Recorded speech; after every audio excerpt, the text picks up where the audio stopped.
शेतकऱ्यांना न्याय मिळवून देण्यासाठी उद्धव सेनेचे आमरण उपोषण सुरू। मेहकर 9 शेतकऱ्यांच्या न्याय व हक्कांच्या मागण्या शासनाकडून मान्य करून घेण्यासाठी शिवसेना उद्धव बाळासाहेब ठाकरे पक्षाचे जिल्हा संघटक डॉक्टर गोपाल बच्छिरे व त्यांचे सहकारी यांच्याकडून आमरण उपोषण सुरू केले आहे। शेतकरी राजा आज विवंचनेत आहे। बियाणे खतांसाठी त्यांच्याकडे दमडीही नाही। कर्जबाजारी होऊन कशीबशी पेरणी केली आहे। त्याच्या न्याय हक्काच्या मागण्या मान्य करून घेण्यासाठी व मागण्या पूर्ण होत नाही तोपर्यंत डॉक्टर गोपाल बच्छिरे व त्यांचे सहकारी आमरण उपोषणासाठी बसले आहेत। शेतकरी राजाच्या मागण्या तेलंगणाप्रमाणे 3 लाख पर्यंतचे पीक कर्ज त्वरित माफ करण्यात यावे। पीक विम्याची रक्कम शेतकऱ्यांना त्वरित देण्यात यावी। दुष्काळ, अतिवृष्टी व गारपिटीची नुकसान भरपाई त्वरित देण्यात यावी। ठाकरे सरकार प्रेमाने सोयाबीनला 8,000 व कापसाला 11,000 रुपये प्रमाणे दर देण्यात यावा। शेतकऱ्यास शेतीसाठी अखंडपणे 12 तास वीज पुरवठा करण्यात यावा। मेहकर विधानसभा मतदार क्षेत्रातील जलजीवन मिशनच्या कामाची न्यायालयीन चौकशी करून त्यात भ्रष्टाचार करणाऱ्या दोषींवर कडक कारवाई करावी।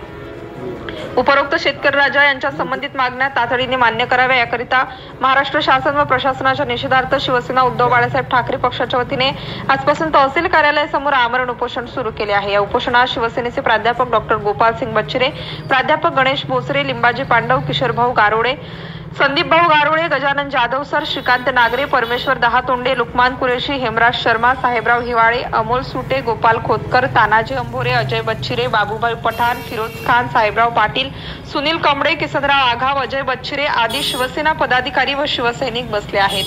सिटी इंडिया न्यूज साठी प्रतिनिधी शेख वसीम, सुलतानपूर।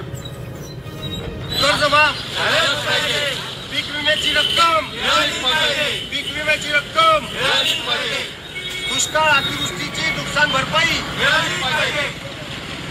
शेतमालाला हमी भाव, 12 तास वीज, शेतकऱ्यांना 12 तास वीज। आज शेतकरी पेटाकुटीला आलेला आहे। संपूर्ण महाराष्ट्रातला शेतकरी पेटाकुटीला आलेला आहे। तेलंगणाच्या धर्तीवर 3 लाख पर्यंतचं पीक कर्ज हे माफ झालंच पाहिजे। त्याचबरोबर पीक विम्याची रक्कम अद्याप मिळालेली नाही, ती रक्कम मिळालीच पाहिजे। दुष्काळ, अतिवृष्टी आणि गारपिटीची नुकसान भरपाई शासनाला अद्याप दिलेली नाही, जाहीर करून सुद्धा दिलेली नाही, ती नुकसान भरपाई मिळालीच पाहिजे। त्याचबरोबर ठाकरे सरकारच्या काळामध्ये जसं सोयाबीनला 8,000 आणि कपासीला 11,000 रुपये पिकाचा भाव होतं ते मिळालंच पाहिजे। शेतकऱ्याला सलग 12 तास वीज मिळालीच पाहिजे। मेहकर विधानसभा क्षेत्रामध्ये जे जलजीवन मिशनचं काम झालेलं आहे, अत्यंत बोगस काम झालेलं आहे आमच्या लुकमान भाईच्या भाषेमध्ये, आणि हे बोगस कामाचं निवृत्त न्यायाधीशाच्या माध्यमानं चौकशी होऊन यात भ्रष्टाचार करणाऱ्यांना कडक शासन झालं पाहिजे।